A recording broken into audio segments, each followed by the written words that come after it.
Hi, welcome to another interview with Vocero Hispano. Today I am here at the Grand Rapids Public Museum, which is located at 272 Pearl Street Northwest in downtown of Grand Rapids.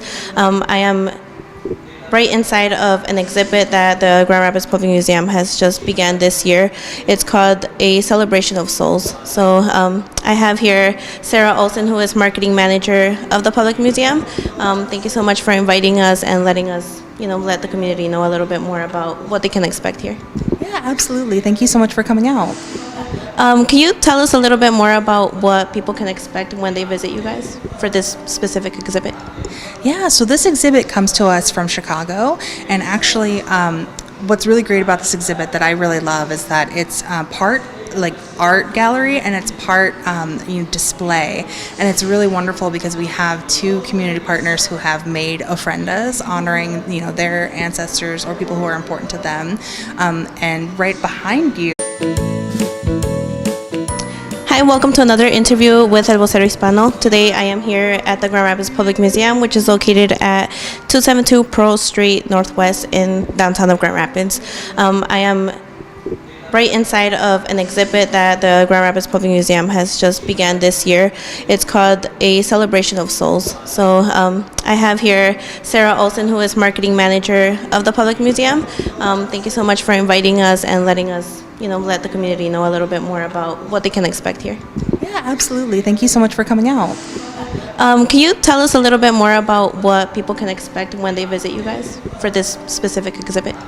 Yeah, so this exhibit comes to us from Chicago, and actually what's really great about this exhibit that I really love is that it's part like art gallery and it's part display, and it's really wonderful because we have two community partners who have made ofrendas honoring their ancestors or people who are important to them, and right behind you is actually Professor Margaret Vega, who came out and she dedicated this ofrenda to her father, Francisco Vega, and kind of his journey throughout his life, and some of his favorite things and what he means to her as a person and as like a patriarch. And then just behind me over here we have another ofrenda from Nuestra Herencia, created by the Latino Community Coalition. And that is recognizing matriarchs in the community who grew the Hispanic community and immigrated here and kind of made it what it was today. And it's just really beautiful. It's deeply personal, but there's also a lot to explore as you view the gallery. We have 26 photos from photographers who went and observed Day of the Dead celebrations in Oaxaca, Mexico. And they took photos of things that they thought were just incredibly unique. Things like the making of the chocolate and the bread for the ofrendas, and the processionals through the cemeteries that the community all participates in together. It's a really beautiful glimpse at what this celebration is all about. Yeah, and you just gave me like a mini tour here, so I was able to check around the pictures that you're talking about, and everything looks super cultural.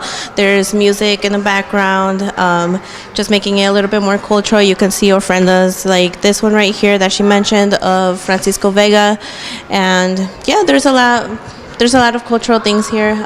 Why did the Grand Rapids Public Museum decide to do this year? Well, I think that we wanted to invite, the community members to participate in this exhibit, and this was a really great way to kind of have that cultural exchange, which is something that we always try to do here at the museum. We love our history and science, but we also love our culture, and the Hispanic community and the Latinx community are a huge part of what makes Grand Rapids so special, and to be able to invite them out and have them participate in these displays and you represent their culture was really exciting for us. So we were really excited to have it. And then as we walk over there, I noticed that there's another opportunity for the community to kind of write down to see how they honor their loved ones that have passed away. So how did that idea come up for you guys? I believe that was part of the original exhibit, was inviting people to kind of share their own traditions. Again, having that cultural exchange, whether they participate in Day of the Dead at home and they have their own family ofrendas, or perhaps they go to mass, or maybe they have like a photo gallery in their house where they remember people. It just is a way for people to have that exchange and to write down ways that they recognize their loved ones. For sure. I think that's a good way. And we saw a little bit of some illustrations there, so we know that the kids are being involved as well. And then we also mentioned the ofrenda that's over there. If it's okay, I'm gonna wait for you. It's called Nuestra Herencia, and you said that this might be switching out pretty soon, giving it another opportunity for a local artist to kind of put together their ofrenda as well. That's right. So this ofrenda was created with the Latino Community Coalition, and Nuestra Herencia translates to our heritage, and they put the emphasis on her, meaning that this is the matriarchs of this community. But then we also have another artist who's going to be joining us in November, who's going to be creating an ofrenda here as well, and he's going to be representing the Mexican Heritage Association of West Michigan, and he's going to have a much more personal ofrenda to him and his family and ancestors. Is there anything else that you would like the community to know about this exhibit? I think with this exhibit, it's so personal to people who celebrate this holiday and celebrate their ancestors, and I think that there's a lot to gain from it. And one thing that I love is that there's interactive QR codes throughout the exhibit, so if you're interested in learning more, it's right there at your fingertips, and it can enrich that experience for you. Okay. Thank you for your time. Just one last question. I know that this ends on the 27th of November. Am I right? Okay. What are the times that are available for people to come and visit you guys? So we are open from 9 to 5, Monday through Friday, and then I believe that we're open on the weekends as well. I want to say 10 to 5, 10 to 4. And this exhibit is included with a general admission to the museum, so you don't have to pay anything extra to visit. You're welcome to come in.